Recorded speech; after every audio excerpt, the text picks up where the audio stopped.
Hey everyone, and welcome to today's explainer. So if you're learning English, you have almost certainly hit a very specific, honestly pretty frustrating grammatical roadblock. Yep, I'm talking about that intense, confusing mix-up between the phrases used to and be used to. They look incredibly similar, and they sound almost identical in casual conversation, but they mean completely different things. Honestly, mixing these two up is one of the biggest hurdles keeping English learners from sounding truly fluent. But hey, don't worry, because by the end of this session, you're going to know exactly how to use these phrases with absolute confidence. All right, let's dive right in. Here's a quick look at our roadmap for today. First up, the meaning of be used to. Then we'll map out the golden grammar formula, learn how to ask questions correctly, avoid the single biggest mistake people make, pit used to against be used to, and finally wrap up with a quick test of your knowledge. All right, part one, the meaning of be used to. Let me just ask you directly. Have you ever stumbled into this exact grammar trap?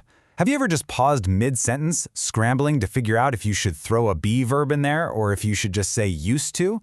Listen, it happens to almost everyone. The spelling is so similar, it literally plays tricks on your brain. But truly understanding the difference starts with isolating be used to and figuring out what it's actually trying to communicate. Okay, so here's the core definition you need to lock in. Be used to simply means to be accustomed to or to be totally familiar with something. The absolute crucial point here is that it describes something that feels completely normal to you purely because you've experienced it many, many times. It's no longer strange, it's not difficult anymore, it's just a normal, everyday part of your reality. Think of it as a state of just being perfectly comfortable with a situation. Moving right along to part two, the golden grammar formula. Think of this structure like a really satisfying simple math equation. You start with your subject, then you add your be verb. And remember, that be verb changes based on the subject and the tense. So we're talking about am, is, are, was, or were. Then you lock in the phrase used to. And finally, you cap the whole thing off with either a noun, a pronoun, or a verb ending in ing. If you follow those exact steps, left to right, your grammar is going to be flawless every single time. Let's actually plug some real sentences into that formula so you can see it in action. I am used to waking up early. Notice the am and then the ing on the verb waking. Or take a look at the second one. She is used to cold weather. Here we just end it with the noun phrase cold weather. Works perfectly. We are used to working together. You can even make it negative in the past tense. He wasn't used to driving at night, meaning driving at night definitely did not feel normal to him back then.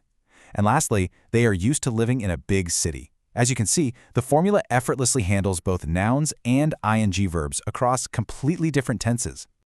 All right, part three, asking questions correctly. Now, what's really fascinating here is how simple the transformation is when you want to ask someone a question.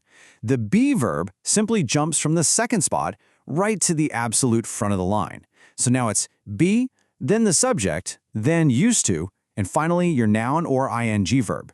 That one single movement changes a regular statement into a perfectly structured question. Let's look at a few clear examples to see this flipped structure out in the wild. Are you used to working from home? Boom! The are takes the lead. Is she used to spicy food? Again, is jumps right to the front, followed by the subject she, and we finish smoothly with the noun phrase spicy food. And in the past tense. Were they used to living abroad? It's elegant, it's consistent, and honestly, once you see the pattern, it's basically impossible to unsee. Which brings us to part four, avoiding the biggest mistake. I want you to listen super closely to this incorrect sentence. I am used to wake up early. Now, it sounds kind of okay when it's spoken quickly in a busy conversation, which is exactly why it's so dangerous. But it is absolutely wrong. The correct version is, I am used to waking up early. You absolutely must use that ing form if you are using a verb. Cementing this one difference in your brain right now is going to save you from such a common trap. Seriously, let me just hammer this rule home. Never use the base verb. It is completely off limits here. After be used to, you really only have two options. You use a noun or you use a verb with an ing attached to the end of it. No exceptions. If you catch yourself trying to drop a bare, base verb right after be used to, let those alarm bells ring in your head and just add that ing. Okay, part five, the ultimate showdown. Used to versus be used to. Here is the absolute core of the whole thing. The phrase used to, without any be verb, strictly refers to a past habit or a past situation that is simply no longer true. Like, I used to play football. I did it a lot in the past, but I definitely don't do it now. But be used to is entirely about being accustomed to something, feeling that a situation is completely normal. It's got nothing to do with a past habit ending. It's all about your current comfort level. Let's put this into a real-world context because it brilliantly illustrates the difference. Saying, I used to live in Cairo, describes a past situation. It means I lived there years ago, but I don't live there anymore. Now change that to, I am used to living in Cairo. The meaning completely shifts. Now I'm saying, I currently live there, and all the intense hustle and bustle just feels perfectly normal to me now. Just adding am and an ing completely rewrites the story you're telling. And finally, part 6, let's test your knowledge. All right, let's see how you do. Mentally fill in the blank for this sentence. She is used to blank at night. The root verb we're working with is study. So how do we make this fit our golden formula? I'll give you just a second to think about it. Got it? Yep, it's studying. She is used to studying at night. Remember that big rule we just hammered home? Never use the base verb. We have to add that ing to make the whole formula work. Awesome. Okay, let's try another one. We aren't used to blank. And our target phrase this time is hot weather. Think about what kind of phrase this is and exactly how it plugs into our equation. What's the correct answer here? Well, the answer is just hot weather. We aren't used to hot weather. Kind of a trick question, actually, because hot weather is a noun phrase. Our formula perfectly accepts nouns without needing any changes or extra endings. If it's a noun, you just drop it right in, as is. Okay, here is your final challenge. Let's test your memory on asking questions.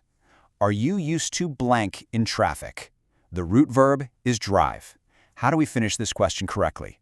Did you say driving? Because the answer is driving. Are you used to driving in traffic? Huge congratulations. If you nailed these, you have successfully mastered the grammar and you've survived the most common traps of this really tricky phrase. You officially know that be used to means being perfectly accustomed to something and you know exactly how to structure it.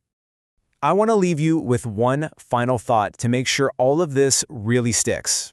Think about your own life right now. What is one brand new thing you are used to doing this year? Maybe you started a new job, maybe you picked up a weird new hobby, or moved to a totally new city. I want you to formulate that sentence in your head right now using the exact golden formula we just learned. Honestly, applying this stuff directly to your own life is absolutely the best way to lock it into your memory forever. Thanks so much for joining me for this explainer. Keep practicing, and I'll see you next time.